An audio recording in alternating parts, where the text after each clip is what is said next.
Recuerda que yo era arminiano durante 8 o 10 años, fui arminiano y además teólogo de las Asambleas de Dios, defensor, y hasta bloqueaba en las redes sociales a todo aquel que me viniera a hablar del calvinismo, hasta que me preocupé por examinar punto por punto cada cosa con la Biblia y me convencí que es una doctrina sólida, basada en la Biblia, y ahora aquí estoy, sirviéndole a Dios y defendiendo esta doctrina que me ayuda a ser mejor. Usted responda primero, ya que dice que Dios solo quiere salvar a los escogidos. Del versículo que diga eso y que no es la voluntad de Dios que la salvación sea para todo el mundo. Ok, ¿usted quiere que yo le responda? Ok, explíqueme Romanos capítulo 8, versículo 29. A los que antes conoció. La pregunta es, ¿conoce Dios a todas las personas del mundo? 7.200.000 y tantos habitantes que hay en la tierra. ¿Los conoce Dios? Es la pregunta. Usted va a decir, claro que sí los conoce. Entonces, ¿qué significa que Dios dice a los que antes conoció? ¿Acaso está hablando de la omnisciencia de Dios? ¿Por qué Pablo tiene que decir a los que antes conoció, también los predestinó? ¿Significa entonces que si Dios conoció a todos, también predestinó a todo el mundo el Señor? El Señor predestinó solamente a los que conoció y no se refiere que los conoció intelectualmente o desde su omnisciencia, porque ciertamente el Señor conoce a todo el mundo, pero aquí está hablando de un conocimiento especial. A esos que conoció desde antes, a esos los predestinó. Y a los que predestinó, a esos fue los que Dios llamó. Y a esos que llamó, a esos los declaró justos. No había nada bueno en ellos, pero los declaró justos, los justificó en los méritos de Cristo. Y a esos que justificó, los glorificó. Entonces, si el Señor quiere la salvación de todos, tendría que decir, el Señor conoce a todo el mundo desde antes. Y todos tienen oportunidad de salvarse, pero el texto no dice eso. Dice que el Señor desde antes conoció a un grupo de personas. Y es un conocimiento de intimidad, es un conocimiento de amor, es un conocimiento redentivo, un conocimiento que lleva a la glorificación. El Señor a los que antes conoció, fue a esos a los que predestinó para ser conformados a la imagen de su Hijo, para que Él sea primogénito en todos. Y a esos que predestinó, el Señor los llamó. El Señor nos llama a todo el mundo con propósitos redentivos, solamente a los que antes conoció, y a los que predestinó, a esos a los que llama, y a esos que llama es a los que justifica, y a esos que justifica los glorifica. Eso es lo que dice la Biblia. Si eso no es expresión limitada, entonces, ¿tú cómo entiendes ese texto? Significa entonces que el Señor conoció a todos, y como conoció a todos, predestinó a todo el mundo, y como Dios predestinó a todo el mundo, entonces todo el mundo Dios lo llama. ¿Para qué? Para justificar a todo el mundo, el que quiera venir, y luego entonces el Señor los glorifica a todos. Pero eso no tendría sentido. Ese texto claramente destruye la doctrina de la expiación universal. Ese texto de Romanos 8:29 tira abajo la idea de que Dios le da oportunidad a todo el mundo. No, el Señor a los que antes conoció los predestinó, y fue a esos predestinados a los que el Señor llamó, y los llamó para salvación, los llamó para glorificación. El Señor no puede fallar en sus acciones, los llamó, y a los que llamó los declaró justos. Quiere decir que a esos que llamó, por eso es que la salvación y la elección es incondicional, porque cuando Dios los llama porque dos cosas han pasado antes: los ha conocido desde antes y los ha predestinado para que sean hechos conforme a la imagen de su Hijo, y para que el Hijo sea glorificado en eso. Y entonces el Señor, como estas dos cosas han ocurrido, los ha conocido distinto a como conoce al mundo, y los ha predestinado. El Señor los llama. Y cuando los llama, los encuentra vueltos una posilga, vuelta una porquería, vueltos un pecado continuo en su vida. No es porque haya algo bueno en ellos, sino que el Señor dice, te declaro justo. Después que los llama, los justifica. Y si los justifica, garantiza la glorificación. Note que todos los 5 verbos: conoció, predestinó, llamó, justificó y glorificó, todos esos verbos están en aoristo. ¿Qué significa ese aoristo, querido hermano Linares? Ese aoristo es un aspecto definitivo, un pasado a la vez futurístico, que garantiza que las 5 acciones van a ocurrir de parte de Dios. A esos que Dios conoce de una manera especial van a llegar aquí a la glorificación. Entonces eso indica que esas 5 acciones, que le llaman la cadena de la redención, la cadena de oro de la redención, o la cadena de oro de la salvación, solamente está reservado para aquellos a los que el Señor conoce. El Señor conoció, el Señor predestinó, el Señor justificó, el Señor justificó y glorificó. Las 5 acciones no las hago yo, las hace el Señor. Aquí no entra la voluntad del hombre. El Señor garantiza la glorificación de estos a los que Él conoció de una manera distinta como conoce el mundo. Eso es expiación limitada, y esos son los escogidos de Dios, porque el Señor los conoce muy distinto como conoce a todos. Lo mismo que dice en Mateo 7:23, cuando dice, aquellos que decían, Señor, nosotros en tu nombre echábamos fuera demonios, en tu nombre profetizábamos, y en tu nombre hacíamos esto y aquello. Apartados de mí, violadores de la ley, dice en el griego. Nunca os conocí. La pregunta es, ¿será que el Señor no los conocía a ellos? Desde la omnisciencia, por supuesto que sí los conocía. Pero aquí está hablando de un conocimiento especial, ese conocimiento del que Pablo habla en Romanos, que lleva a la glorificación, porque están en el juicio de Dios y quieren salvarse. Y el Señor les dice, yo nunca los conocí. Si nunca los conoció, ellos pueden decir, Señor, pero tú ni que eres omnisciente. No, pero es que yo no estoy hablando en ese sentido de conocimiento. Yo lo sé todo, yo te conozco a ti, yo sé quién eres tú, yo incluso tú naciste porque yo estaba en control de todo. Yo estoy hablando de ese conocimiento redentivo especial. Yo nunca te conocí. ¿Te das cuenta? Cuando dicen Amós 3:2, hablando de Israel, solamente a Israel he conocido. Solamente a Israel. ¿Significa que no conocía a los demás pueblos? Por supuesto que sí, pero que conocía a Israel en un sentido redentivo, en un sentido especial, distinto a cómo conoce a todos los demás. Ese conocimiento que les garantiza la redención, la glorificación. Amén. Es limitada para los escogidos. Amén. ¿Por qué Dios va a darle la espalda a la mayor parte de la humanidad que nació en pecado por culpa de la desobediencia de Adán? O sea, según tú, Linares, entonces el hombre es bueno, el hombre merece algo. ¿Tú crees que cuando Dios elige a uno, lo elige porque consigue algo bueno en uno? ¿O que tú no tienes ni siquiera la mínima idea de la gravedad del pecado? ¿Qué pecado cometió el diablo para que Dios lo expulsara? Quiso ser como Dios, un solo deseo, quiero ser como Dios, y se dijo, ¡pum! Lo tumbó el Señor. ¿Qué gran pecado cometió Adán? Una pequeña desobediencia. Tú no tienes ni la mínima idea de lo grave y de lo hediondo y lo abominable que es el pecado, por muy insignificante que queramos ponerlo. El pecado hiede la presencia de Dios. Cuando Dios escoge a un grupo, no lo escoge basado en nada bueno. Acabo de decirte que el Señor a los que antes conoce los predestina y los llama, y cuando los llama, ¿cómo los encuentra? Los encuentra injusto al punto que tiene que justificarlos. Justificarlos significa Señor pecador convicto y confeso. Póngale usted todos los calificativos que usted quiera. Plaga, porquería, marrano, cochino, lo que sea. Usted ha sido perdonado. Señor, pero mira cómo no importa, es en los méritos de mi Hijo Jesús. Cuando el Señor aplica su misericordia sobre nosotros, amigo Linares, no es porque Dios me debe algo a mí, porque Dios haya visto algo bueno en mí. No, me tiene que justificar, porque todos éramos una porquería. Disculpe si la palabra es ofensiva para algunos, no para mí. El Señor encontró la posilga, la basura, me encontró en el chiquero, embarrado de todo tipo de pecado. Y de allí me levantó el Señor, porque Él quiso, tendré misericordia de quien quiera tener misericordia. No porque había algo bueno en mí, yo era tan igual como los otros, también como los reprobados. Estaba en la misma condición. La única diferencia es que Dios tuvo misericordia de mí cuando yo no me la merecía. Y eso es lo que significa gracia. La gracia significa favor no merecido. Según tu pregunta, tú me das a entender entonces que el hombre es bueno. Que el hombre saca a Adán del medio y piensa el hombre es bueno. Romanos 1:18 dice que el hombre no es bueno. Dice que el hombre conoce a Dios. Salmo 19 dice que los cielos cuentan la gloria de Dios y el firmamento anuncia la obra de sus manos. Un día emite palabra otro día y una noche, otra noche sabiduría, declara sabiduría. Por toda la tierra salió su voz. Sin palabras, sin sonido, sin murmullo, la palabra de Dios salió por toda la tierra. Y luego Pablo va a usar esa misma idea, con esa misma línea, esa misma idea. Va a decir en Romanos capítulo 1:18 que la ira de Dios se revela contra toda impiedad de los hombres que detienen con injusticia la verdad. Porque lo que de Dios se conoce, su eterno poder y deidad, se hacen claramente visibles por medio de las cosas que se ven, porque Dios se los manifestó a ellos. De manera que el hombre conoce a Dios, razón por la cual no tiene excusa. Yo no tengo que predicar a la gente del mundo, incluyendo a los indígenas que no tienen idioma, para que ellos entiendan que Dios existe, Dios se ha dado a conocer, Dios tiene la especialidad particular a través del cosmos, a través de las cosas visibles. Cuando vemos a la creación, vemos que hay colores, belleza, arte, diseño, orden. Le dice al hombre que hay un creador, como dijo Renato Descartes en un momento dado, cogito ergo sum. Cogito ergo sum significa pienso, luego existo. Si soy un ser pensante, tiene que haber un ser superior a mí que me hizo de esta manera. Es el argumento cosmológico. Si voy por un camino y me tropecé con una guitarra, no puedo pensar que esa guitarra se hizo sola. La guitarra me apunta hacia un ebanista. Si veo una preciosa casa, no puedo pensar que una casa se hizo sola. Debo pensar en el albañil, pero más allá en el ingeniero o en el arquitecto que diseñó el plan para que esa casa llegara a la existencia.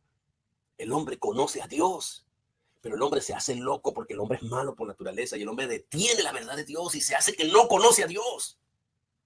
Cuando usted va y le predica a un pecador, el pecador se hace loco y busca excusa y huye y escapa porque los hombres aman más las tinieblas que la luz. De esa manera detienen. Dios se ha revelado de dos formas: revelación general a través de la creación, a través de la naturaleza, y Dios se ha revelado de forma especial a través de la predicación, a través de la palabra. Y el hombre odia las dos cosas. Entonces, ¿por qué Dios va a darle la espalda a la mayor parte de la humanidad que nació en pecado por culpa de la desobediencia de Adán? Pero es que el hombre solito va tras el pecado. El hombre está complacido con el pecado. Él mismo lo dice, se deleitan en el pecado. No busca a Dios. Luego más adelante va a decir Pablo, ya hemos acusado tanto a judíos como a gentiles. Así que esto es una pregunta mal planteada que no entiende la gravedad de la inclinación del hombre hacia el pecado. aún conociendo a Dios, porque el hombre conoce a Dios por revelación general, por revelación especial, pero el hombre desea que Dios no exista.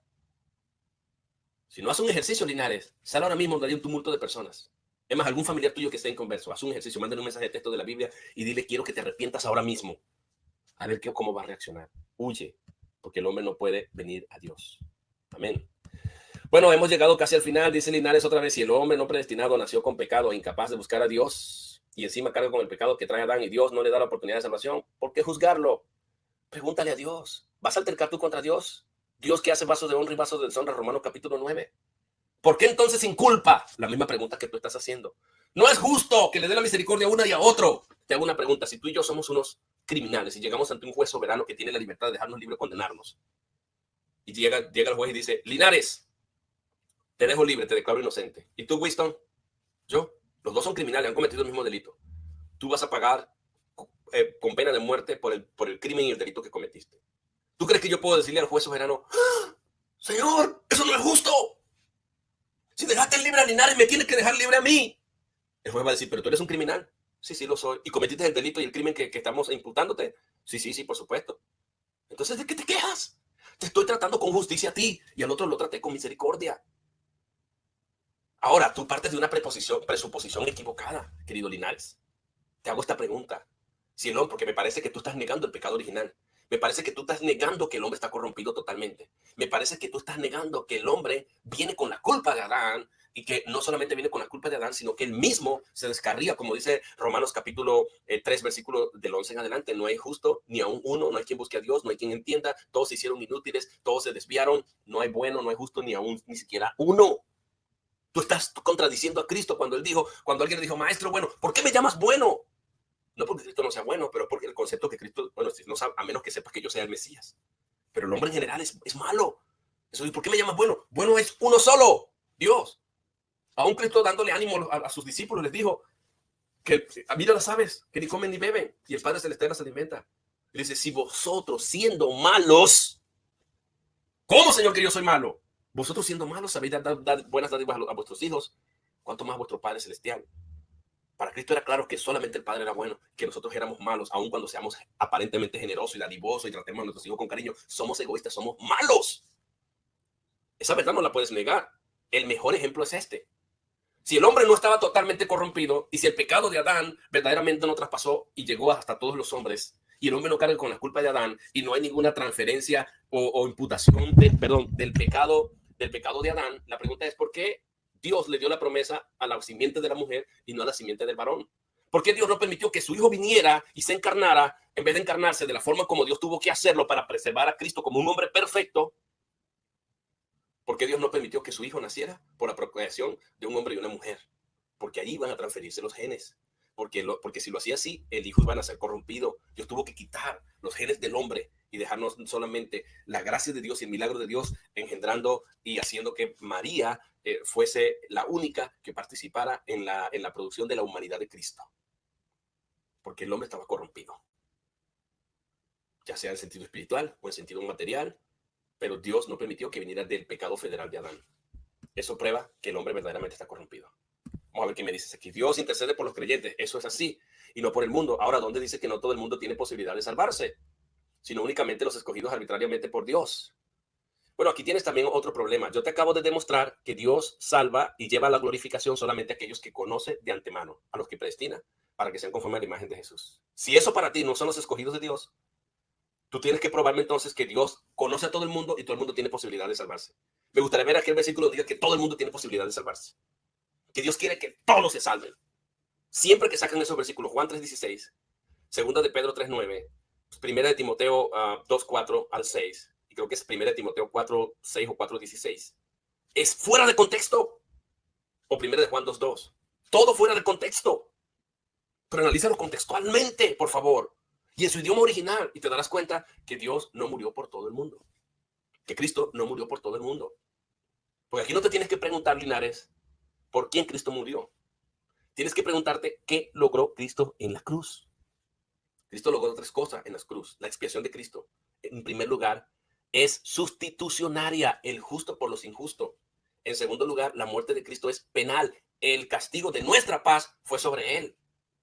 Entonces la pregunta que te tienes que plantar antes de ir al tercero es, si la muerte de Cristo es sustitucionaria, es decir, que Él murió por todos los pecados de los hombres, entonces Jesucristo lo sustituyó a todos, entonces eso caemos en el universalismo, porque Jesús fue un verdadero sustituto. Y si Jesús murió por todos los pecados de todo el mundo, ¿sobre cuál base Dios va a juzgar a aquellos hombres que no creyeron en Cristo? Entonces tú tienes que probarme que la base por la cual Dios va a juzgar a todos ellos es la incredulidad o el libre albedrío. ¿Dice eso la Biblia? La Biblia no dice eso. Imagínate que yo sea un impío toda mi vida y a mí me predicaron y yo siempre rechacé a Cristo y no quise creer nunca en Cristo. Y llego ante Dios y Dios me va a juzgar y me dice, Winston, te toca a ti. ¿Qué pasó, Señor? Aquí estoy. Te vas para el infierno. Yo, Señor, ¿por qué? ¿Sobre cuál base? Porque no creíste en Jesús. Pero Jesús no murió por los pecados de todo el mundo y yo no estaba en el mundo, no murió por mis pecados. Y yo diga, sí, murió por todos tus pecados. Y entonces, ¿sobre cuál base me vas a juzgar? Es que tú no creíste. Entonces que la incredulidad no es un pecado, es el único pecado por el cual Cristo no murió. ¿Te das cuenta que hay un serio problema teológico? No, pero tú tenías que decidir. O sea que la no decisión es el único pecado por el cual Cristo no murió y de ahí no vas a poder salir. Siempre te vas a quedar en un atolladero. Ese es el grave problema que ustedes tienen en su sistema arminiano wesleyano, con todo respeto. Ese es el problema que ustedes tienen. La tercera característica de la expresión de Cristo, en primer lugar, es sustitucionaria, o sea, sustituto. En segundo lugar, es penal. Él fue castigado en mi lugar. Y en tercer lugar, es eficaz. Solo si vemos la expiación de Cristo como un logro, en vez de preguntarnos por quién murió, debemos preguntarnos qué logró con su muerte Jesús. Logró sustitución en mi lugar. Logró en la cruz el castigo de mi paz. Y la muerte de Cristo fue eficaz. Y con eso queremos decir que cuando Cristo murió en la cruz, obtuvo y compró para nosotros verdadera salvación, verdadera redención. Jesús no hizo una compra defectuosa. Él no pudo haber comprado a todo el mundo con su muerte y solamente llevarse una parte. Eso sería loco. Imagínate que yo llegue a una tienda y pague por 10 guitarras y me voy a llevar 3 nada más. No, la compra de Cristo es perfecta. Por eso es que termina el libro de Apocalipsis diciendo, con su sangre nos ha redimido. ¿Sabe lo que significa redimido? Litrón en el griego. Nos ha comprado. La compra de Cristo, Él compró de todo linaje, pueblo, nación, tribus y lenguas. Compró un pueblo para sí. Gloria al Cordero de Dios. Por eso es que Juan, cuando lo vio, dijo, este es el Cordero de Dios, que quita el pecado del mundo. Seguramente vas a reaccionar, pero ahí dice que quita el pecado del mundo. Pero resulta que la palabra mundo se usa con 7 significados distintos en la Biblia. Y lo vimos hace poco en unos videos. Cuando dice el mundo es en contraste a los judíos con su exclusivismo que creían que Dios era solamente para ellos. Y lo que está diciendo Juan, quita el pecado tanto de los judíos como de los gentiles. Por supuesto, los escogidos que están diseminados por el mundo entero. Eso es una sinécdota que se pone el todo por la parte, una figura retórica. Pero bueno, mi hermano, Dios te bendiga. Dios te bendiga. Tenemos que orar por ti. Que Dios sea el que abra el entendimiento y que Dios sea el que te ayude. Según el calvinismo, la mayor parte de la humanidad que nació en pecado por culpa de lo que hizo Adán y ellos ni existen todavía, carga con ese pecado y van derecho al infierno sin oportunidad. Aquí hay un gran problema. ¿Oportunidad sobre la base de qué? Es la pregunta. ¿Por qué Dios me tiene que dar a mí oportunidad? ¿Soy yo el que le debo a Dios o es Dios el que me debe a mí? Volvemos a caer en el mismo argumento circular, mi hermano. No, mira, salvó a los escogidos. ¿Y acaso los escogidos eran buenos? ¿No acabamos de leer que el Señor a los que llamó los declaró justos porque eran una porquería? Eran unos pecadores. El Señor los tuvo que declarar justos. O sea, no fue que Dios me dio la oportunidad a mí. Es que Dios por su misericordia, Él tiene misericordia de quien Él quiera tener misericordia. Imagínate que Faraón llegue con esos mismos argumentos al Señor. Oh, Señor, mira, a mí no me diste la oportunidad, a mí no me mandaste un profeta para salvarme. Imagínate todas las naciones fuera de Israel antes de que Cristo viniera que perecieron y se condenaron. A mí no me diste la oportunidad. Imagínate lo que van a decir los amalecitas, los amorreos, los jebufeos, todos esos feos del Antiguo Testamento, estas tribus que Dios despojó para darle la tierra a Israel. A ese pueblo que Dios dice, solamente a ti te conocí entre los pueblos. Es un pueblo más especial que todos los pueblos. Imagínate que ellos usen este mismo criterio. A nosotros no nos dieron la oportunidad. ¿Sabes cómo se llama eso? Sentimentalismo, subjetivismo, relativismo. Se llama racionalismo. Humanismo, en pocas palabras. Esa es la reacción del hombre. Reaccionismo. Fideísmo. No, es que a mí me enseñaron que fideísmo, fidelidad a una fe. No, mi hermano, no funciona así con Dios. Dios es justo. Cuando nosotros veamos que Dios condene a la humanidad, sabremos que el juicio de Dios es justo y cantaremos: grande y maravillosas son tus obras, Señor Dios Todopoderoso. Justos y verdaderos son tus caminos, Rey de los santos. ¿Quién no te temerá, oh Dios, y glorificará tu nombre? Pues solo tú eres santo, Rey de los santos. Aleluya, eso lo dice el Apocalipsis, y es un canto precioso también que a mí me encanta. El juicio de Dios es un juicio justo, porque el hombre conoce a Dios y detiene la verdad de Dios con impiedad e injusticia, mi hermano. El hombre no merece ningún tipo de oportunidad.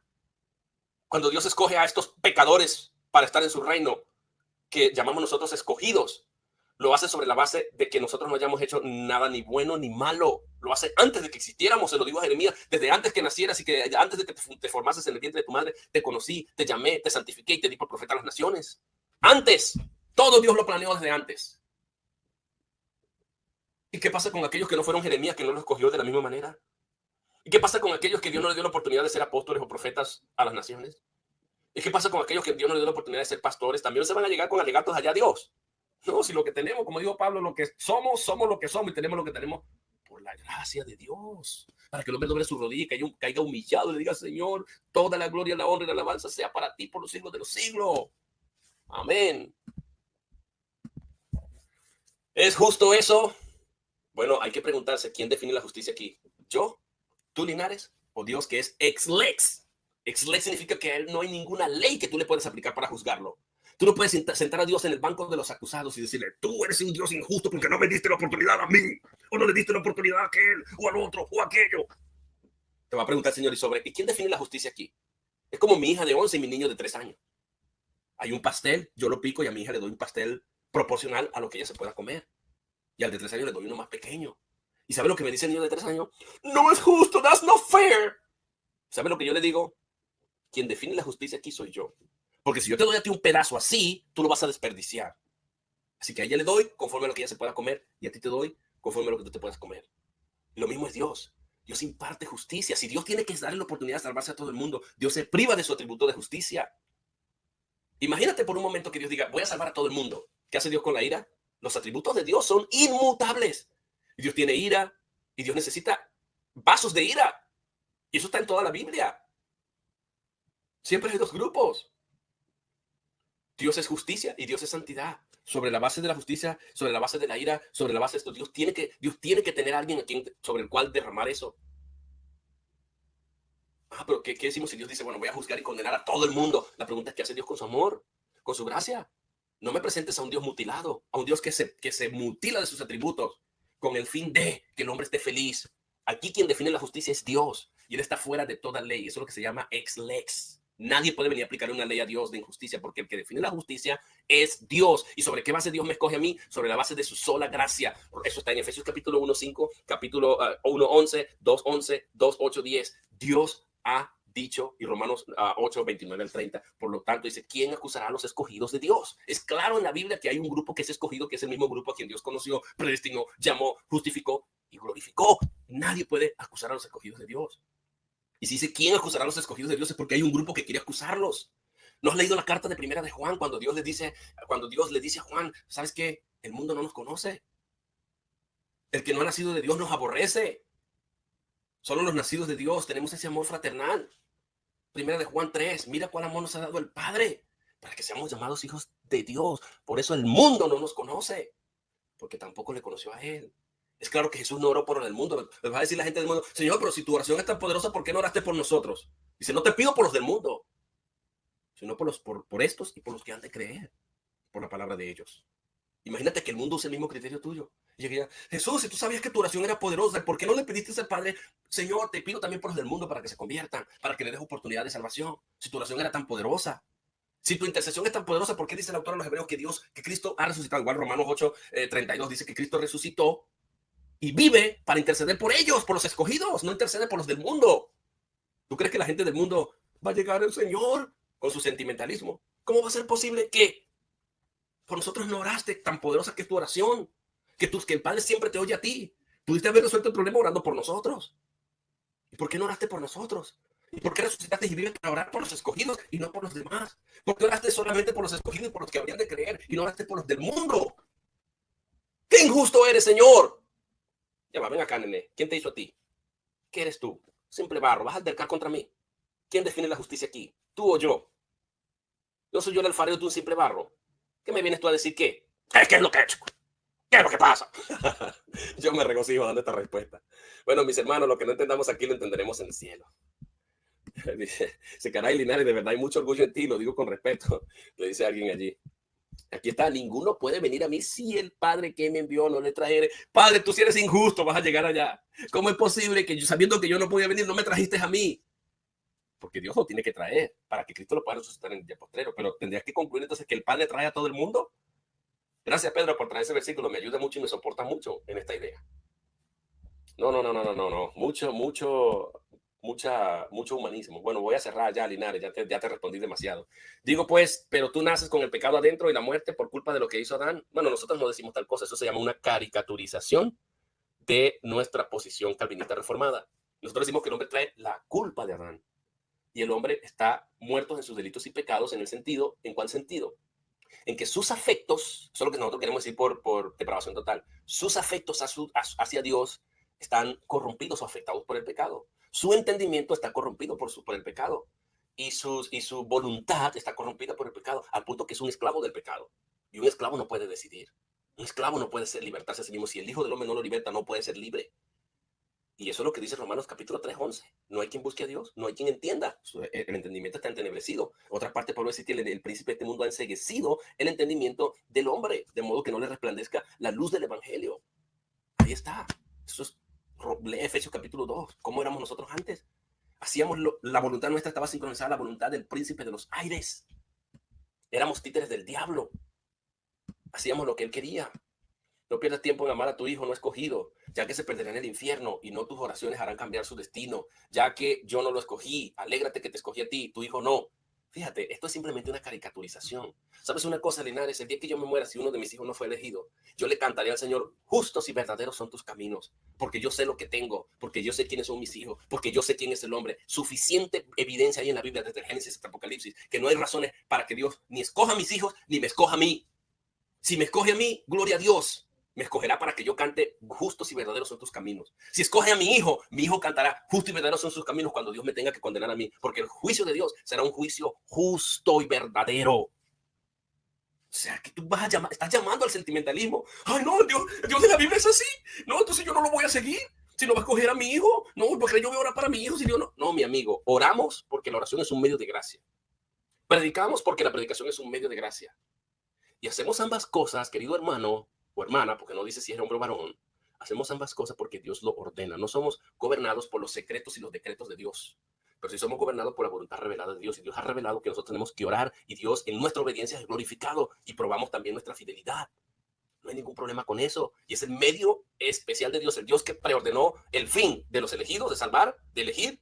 Él predeterminó los medios de cómo también traerlos. Y por eso nos manda a orar por los pecadores en general, pues yo no conozco quiénes son los escogidos, oro, y Dios que lo conoce todo, aplica su gracia irresistible para que el hombre venga y lo busque. Los escogidos, Dios los llama eficazmente. Eso es lo que se llama gracia irresistible. Los llama y es eficaz porque Dios antes los ha conocido y los ha predestinado. Y cuando llama, Dios no falla, porque las acciones de Dios no son erróneas ni son equivocadas. Ahí está. Entonces, no llames al sentimentalismo. No me estés tratando de caricaturizar a un Dios monstruoso o injusto, porque yo sé que Dios es justo. Ni mi hijo merece la salvación, ni yo merezco la salvación, ni mi familia merece la salvación. Cuando Dios tenga que condenarme a mí o a uno de mis hijos a esto, Dios no tiene por qué salvar a mis hijos sobre el pretexto de que es mi hijo. Ni mi oración va a cambiar nada, a menos que Dios si Dios tenga el propósito de salvarlo, con la oración Dios hace efectiva esto, porque la voluntad decretiva de Dios, que trae a existencia todas las cosas, se conjuga con mi responsabilidad a través de la voluntad declarativa de Dios. Estudie qué es la voluntad declarativa de Dios y qué es la voluntad declarativa de Dios. Está en toda la Biblia. O sea, eso se llama compatibilismo. Cursito de teología no nos caería mal, ¿verdad? Vaya a encontexto.net, le damos clases de teología para gloria de Dios, para que nos instruyamos y aprendamos todos juntos. Bueno, mis hermanos, yo los dejo. Numa, ya hablo de ahora, un salvo si puede ver a un hijo no escogido y sufrir por ello, ya que no puede hacer. Eso es llamado al sentimiento, al sentimentalismo. Ese es el problema. Cuando leemos las doctrinas de la gracia, cuando vamos a la Biblia, cuando vemos todo, hermano, el hombre es reaccionario. Acude al humanismo. ¿Qué es el humanismo? Racionalismo. Pero no puede ser. Sentimentalismo. ¿Cómo va a ser posible que van a condenar a mi hijo? No puede ser. Sentimentalismo. Pero muy feo haciendo eso, ¿no? O subjetivismo. yo opino, yo creo, a mí me parece. Aquí no importa lo que tú opines y lo que tú digas, aquí lo que importa es la infalible palabra de Dios. O el fideísmo, pero en mi iglesia me han dicho esto, mi confesión de fe dice esto, la tradición dice esto, se llama fideísmo, la fe que yo profeso, lo que me han enseñado teológicamente. Pues tampoco cuenta si no está basada en la Biblia. O, ¿qué más te puedo decir? No acudamos al humanismo para tratar de entender a Dios. Dejemos que la Biblia muestre lo que Dios dice. Y es obvio que la Biblia tiene un grupo escogido y un grupo preservado para juicio. O la simiente de Caín es salva y tiene que tener la oportunidad. O los que son trigo tienen que tener, cizaña tienen que tener oportunidad. O Faraón tiene que tener oportunidad. Y los amalecitos tienen que tener oportunidad. Y Dios es injusto porque los condenó a ellos y no les dio oportunidad ni les envió profeta ni nada. Y las naciones fuera de Israel, ¿qué? ¿Llamarán a Dios injusto?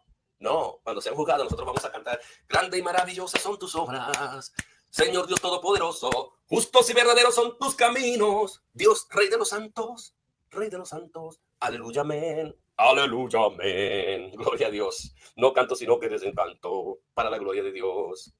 ¿No te gusta pensar así, Numa? Bueno, ya se agarró con Numa, ya me abandonó a mí. Bueno, Dios te bendiga, Linares. ¿Dónde dice que Dios crea personas para no darles oportunidad? ¿Pero por qué? ¿Sobre qué base, querido Linares, Dios tiene que darle al hombre oportunidad? ¿Sobre qué base? ¿Sobre qué base? ¿Es el hombre bueno? Ay, mira, ya está el hombre. Si tengo una deuda con el hombre, le voy a dar oportunidad, le voy a dar un chance.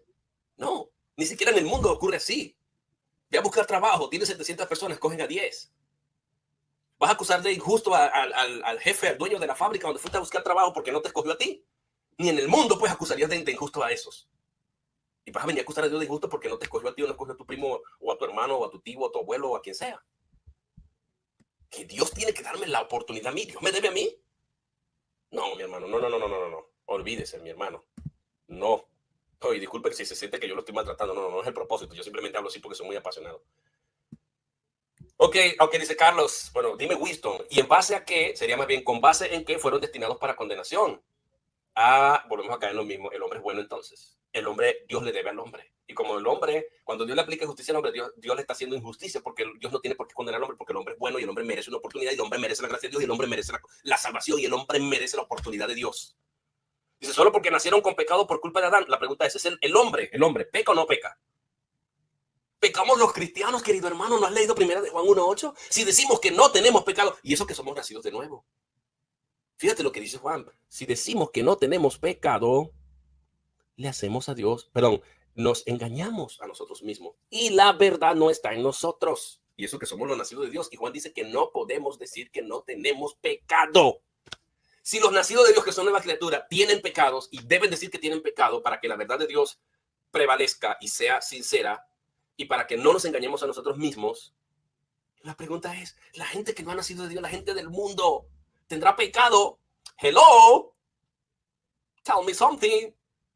What would you say? Is it everything okay? What can you say about it? I don't know. If I have to explain everything to you in English, probably you can understand me better. What? Huh?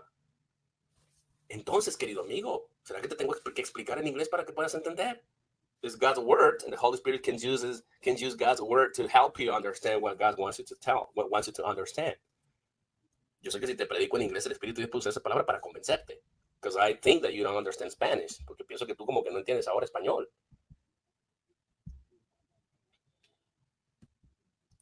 Diego, yo no aporto nada, solo obedezco. Pero la obediencia no es un aporte tuyo, mi hermano. Is obedience something that comes from you, yes or no? ¿Es la obediencia algo que viene de ti, sí o no? ¿Es eso aportar o no? Yes, it's a help for God. Es una ayuda para Dios. God is telling you something and you are obeying. When you obey, you are giving something to God. Your faithfulness, your obedience. And the base, for what I'm understanding, the base for your salvation is just your obedience. Por lo que estoy entendiendo, la base de tu salvación es la obediencia. Is that what you mean? ¿Es eso lo que tú quieres decir? And you are telling me that is not something you do by yourself. Obedience is the same as doing something. Obedecer es lo mismo que hacer algo. It's salvation by work. Es salvación por obras. It's not salvation by faith. No salvation by faith. No es by faith, por fe. Carlos, le respondí. Bueno, pero no me ha respondido a mí. ¿Qué texto me diste, Numas, que Dios crea personas solo para enviarlas al infierno? ¿Qué texto me diste, Numas, que Dios crea personas solo para enviarlas al infierno? La pregunta es, querido hermano, querido amigo, Hay que darle gracias a Dios que Dios permite que existan temporalmente en esta tierra.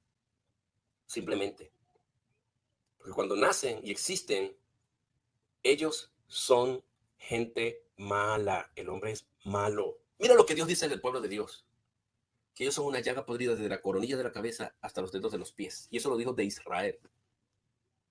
Dijo que nuestras obras de justicia, hablando de los judíos, ellos hablando a título personal, nosotros somos suciedad y nuestras obras de injusticia, obras de justicia son como el trapo menstrual de la mujer. Eso es lo que dice en el original hebreo.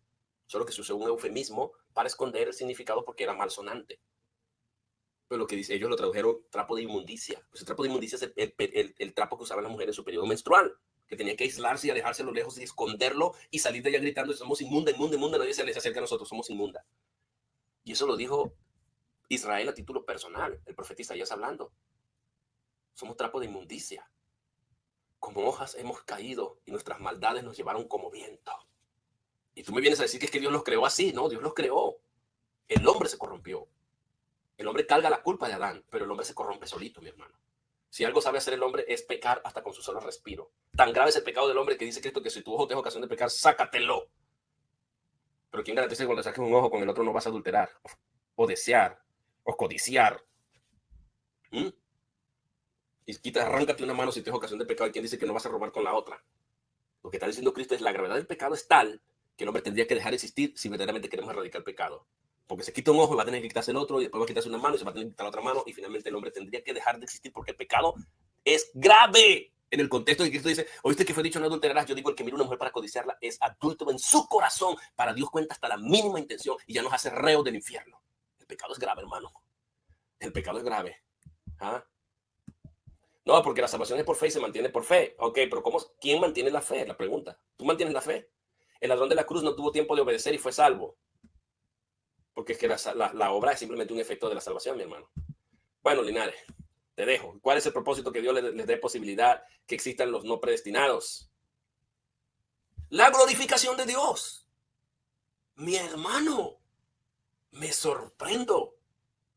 El alfarero hace vasos de honra y vasos de deshonra. Léalo en Romanos capítulo 9. Un alfarero normal hace eso. La gente creadora, así como crea unos tremendos jarros para beber jugo o agua, como dicen los mexicanos, agua de limón, también crean las pocetas, las tazas, como dicen los mexicanos, para que nosotros defequemos. Pero Dios no tiene ese derecho. El hombre goza totalmente del derecho de crear cosas de honra y cosas de deshonra, y Dios, que es el diseñador, el dueño, el arquitecto del mundo y del universo, el que está sentado en su trono, el rey, el que diseñó y planeó todo, no tiene ese derecho. Queremos privar a Dios de un derecho del cual nosotros gozamos. Eso es absurdo. El día en que Dios esté juzgando a los pecadores, a los no predestinados, querido amigo, Dios será glorificado porque sus atributos de santidad, de justicia, de ira, de venganza están siendo satisfechos. ¿No tiene Dios derecho a satisfacer esos atributos que son eternos en Dios? Por favor, ¿le sirven a Dios para que sus atributos, que representan la esencia de Dios, le den gloria a Dios? En ese acto, aunque usted no lo crea, Dios es glorificado. Al igual que es glorificado en los escogidos, porque Dios, todo es de Dios. Cuando Dios condena a aquellos, su justicia es satisfecha, su ira es derramada. Eso es un atributo de Dios eterno. Y su santidad, que había sido ofendida, fue aplacada por la justicia que Dios acaba de implementar. Y eso le trae a Dios gloria, satisfacción plena. Él tiene el derecho de crear lo que Él quiera. Si nosotros lo hacemos en nuestro plano natural, ¿por qué queremos privar a Dios de un derecho que solo le pertenece a Él? Pensar, Linares, tú eres de la simiente del lino fino. No deberías estar tan preocupado si eres cristiano. Me sorprendo. Dios no hace acepción de personas. ¿Cuántas veces he lidiado esto, mi hermano? Busquen un diccionario que significa acepción. En inglés se dice respecter. God is no respecter. Dios no es respetador. Siempre se usa en la Biblia en un contexto judicial, de juicio. En el momento en que Dios imparte justicia, Dios no va a ver si tú eres rico, si eres pobre, si eres un millonario, si eres un político o eres un indio patarrajada. Si hiciste algo mal, Dios va a impartir justicia. En ese sentido, Dios no hace acepción de personas. No le vas a llegar y yo, no, señor, ¿quién eras tú? No, yo era el presidente de la República, o yo era el presidente de los Estados Unidos de América, el primer país del mundo. Ah, sí, bueno, estás perdonado. Por las falticas aquellas que hiciste, que las consideraste algo suave, estás perdonado. En la impartición de justicia, Dios no es respetador de nadie. Eso es lo que significa acepción. Acepción es sinónimo de respetador, respecter, en inglés. Búscalo en cualquier versión en inglés. Acepción significa respetador. Eso es, mi hermano. O mi hermana, porque no sé si es hermano o hermana. Dios no tiene que respetar posiciones o condiciones. Ah, porque tú eres rico, te paso el pecado. Ah, como tú eres pobre, robaste porque tú eres pobre, te lo paso. No, Dios no hace acepción de personas. Eso es lo que significa. Dios hace justicia. Eso es lo que significa. En el momento de impartir justicia no le va a importar qué posición tú tienes, qué cargo tengas tú aquí o allá o en otro, o qué pobre o qué. No. Dios imparte justicia y a todos le va a dar lo que merecen. Eso no significa que Dios tenga porque cuando tú dices acepción de personas y lo conectas con la misericordia, estás entonces diciendo que yo merezco que Dios me dé la salvación, yo merezco que Dios me dé la oportunidad, yo merezco que Dios me dé la gracia, yo merezco que Dios me dé la misericordia. Falso de toda falsedad. Tratemos a la Biblia con justicia si es que verdaderamente reverenciamos la palabra de Dios. En griego la idea es que los vasos de destrucción se hicieron ellos mismos, no Dios. Bueno, me das la razón. Si los vasos se hicieron ellos mismos, entonces los vasos están corrompidos. Ahora, eso si fuese así. Ahora la pregunta es, ¿un vaso se hace solo, hermano? Piensa lógicamente, no des una respuesta acelerada. ¿Los vasos se hacen solos? ¿O Dios o el alfarero los hace? Esa es una pregunta. ¿Cómo es que los vasos se hacen solos? Oh, yo soy. No, señor. Tú no te metas en mi vida. Yo me voy a hacer yo mismo un vaso de deshonra. Yo mismo me voy a hacer un vaso. ¿Qué tipo de contexto es eso? Si el contexto habla de alfarero. ¿Puede el barro acaso decirle al alfarero, ¿por qué me hiciste así? En un contexto en el que pregunta, ¿por qué pues Dios inculpa? ¿Por qué Dios me haya responsable y culpable? Bueno, porque te hizo así, para la alabanza de su gloria, para su gloria, porque sus atributos son satisfechos. Bueno, no, me voy, ya estoy listo, ya te he invertido mucho tiempo. Dame la gracia, Linares, que te he respondido. Dios da la fe para creer en el mismo. Efesios 2:8, mi hermano. Efesios 2:8. Las tres cosas, gracia, salvación y fe, no es de nosotros, es don de Dios. Ni siquiera las obras para obedecer son nuestras. Fuimos creados, no por obras, dice, para que ninguno se gloríe, porque fuimos creados en Cristo para buenas obras, las cuales obras Dios ha preparado de antemano para que andemos en ellas. Ahí está, mi hermano. O Filipenses 2:13, si tú quieres. Dios pone el querer como el hacer. Tú obedeces porque Dios quiere. Dios cambia la disposición del hombre. Circuncidaré el corazón para que améis mis mandamientos y viváis. Eso está en toda la Biblia, mi hermano. No son empeños nuestros. Y disculpa que yo me apasione tanto por estas cosas, pero es que disfruto esto. Dios me da la fe encima, me la mantiene. Por supuesto que sí, porque la fe salvífica es una fe que Dios preserva. Sabe el Señor guardar a los que son suyos. Conoce el Señor a los que son suyos y apártese de iniquidad todo el que invoca el nombre de Dios. Se apartan como evidencia. Eso es lo que dice en el original. Se apartan de iniquidad los que invocan el nombre de Cristo. Él es poderoso para socorrer a los que son tentados, Linares. Textos abundan donde Dios preserva a los suyos. Y los preserva por la misma fe. El punto es cómo tú defines la fe. Dios mantiene la fe. No somos de los que retroceden. Un texto que se usa mucho, un contexto, Hebreos 10:39. No somos de los que retroceden, sino de los que tienen fe. ¿Para qué? Para preservación del alma. La pregunta es cómo llegamos a tener esa fe. Dios me la da. Y preserva el alma precisamente por eso. Gracias, pastor, por su tiempo. Bueno, Dios te bendiga, Linares. Un gran abrazo. Después de ser convencido por el Espíritu Santo, digo, no cuando el Espíritu Santo me convence para aceptar o rechazar a Cristo. No me obliga a creer sí o sí. Bueno, pero lo que acabamos nosotros de leer en Romanos 8:29-30 dice algo distinto. Dios conoce de antemano, predestina, llama. O sea, cuando Dios te llama, ¿falla Dios? No, porque ya Dios conoce y te ha predestinado, mi hermano. Por eso es que el llamado es eficaz. Dios no falla. Y cuando te llama, te encuentra en una condición que no agrada a Dios y Dios te declara justo, te justifica y eso te lleva a la glorificación. Para llegar a la glorificación, Dios te tiene que haber conocido. Bueno, Dios les bendiga, Dios les guarde. Un gran abrazo para todos. Gracias, Linares, por hacer hacer que este video se haya vuelto tan interactivo el día de hoy. Dios bendiga tu vida, Dios bendiga tu familia y oremos por Linares para que el Señor le ayude a entender esto. Esta doctrina, mi hermano Linares, la gente choca con ellas, pero está en la Biblia desde Génesis hasta Apocalipsis.